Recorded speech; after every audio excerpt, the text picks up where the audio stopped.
If you dug up two stone faces in your backyard, would you bring them inside?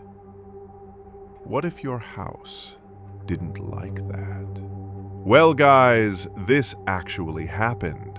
It's 1971 in Hexham, England. Regular street, regular family. Two brothers, Colin and Leslie Robson, lever up two small heads, hand-sized, round, rough faces with scratched-in eyes and a mouth. They do the normal thing. You would, I would. They bring the heads inside. Both go on the same shelf. They keep them together. They stare, shrug, and shelf it. Because this turns fast, keep one eye on the calendar. Days 1 to 2. Nothing. The heads sit. Everyone settles.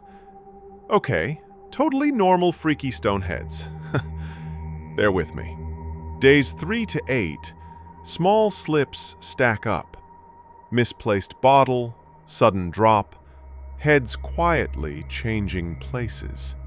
No one sees the move. Day 9. Next door goes off-key. The Dodd family hears movement.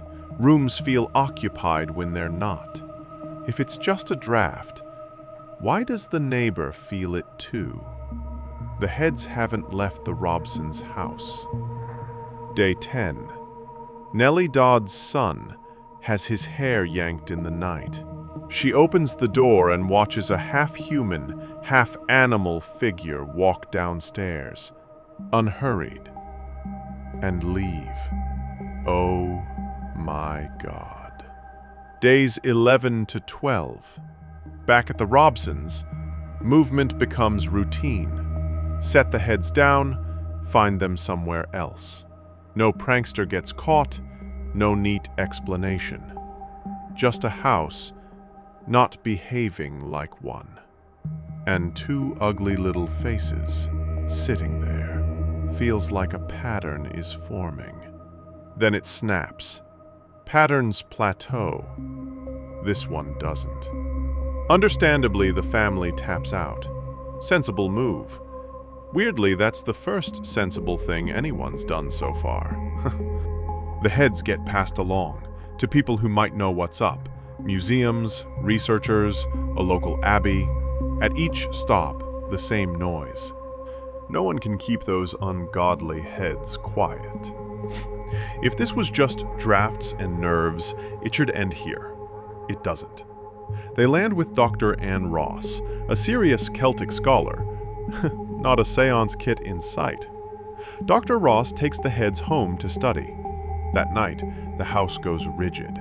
Slow, deliberate steps cross the landing. A figure, human height, animal face, passes the doorway and goes downstairs. Hours later, her daughter catches the same thing. It clears the stair banister in one jump and is gone. Heads in, activity. Heads out, silence. It's immediate. Switch flipped. The case starts making noise. TV, papers, arguments. Lab tests call the surfaces molded. Cement, not carved stone. The museum paperwork is messy. Parapsych researchers would call the heads a trigger object, while geologists push back on the idea entirely. Origin wobbles, behavior doesn't. My money follows behavior, which brings us to the idea people still argue about. Some researchers call it stone tape theory. Plain English? Certain materials, especially mixes with quartz-rich stone, can retain traces of intense moments and replay when conditions line up. Carry the object across a lived-in threshold, give it focus, shift the room's environment, and those traces surface. Movement, a presence, that pressure in the air. Not a ghost talking, a stored memory rerun. You don't have to love the theory to notice the pattern. It behaves the same way every time. Play it back, the heads cross a threshold and the small disturbances begin. Quiet nights and attention, and it escalates. The doorway figure, the neighbor's hall. Move them into Ross's calm house, and the volume jumps. Take them away, and the room exhales. After 1978, the originals disappear from view. No catalog entry anyone can find, no case on display, no sale history. With no heads, there's nothing left to test. So here's the splinter under the fingernail.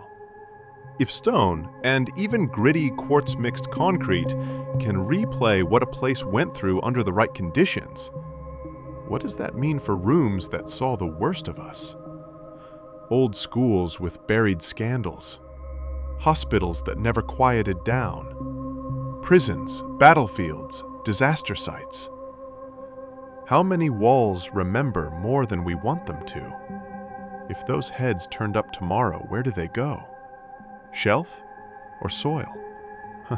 I think I know what I'd pick.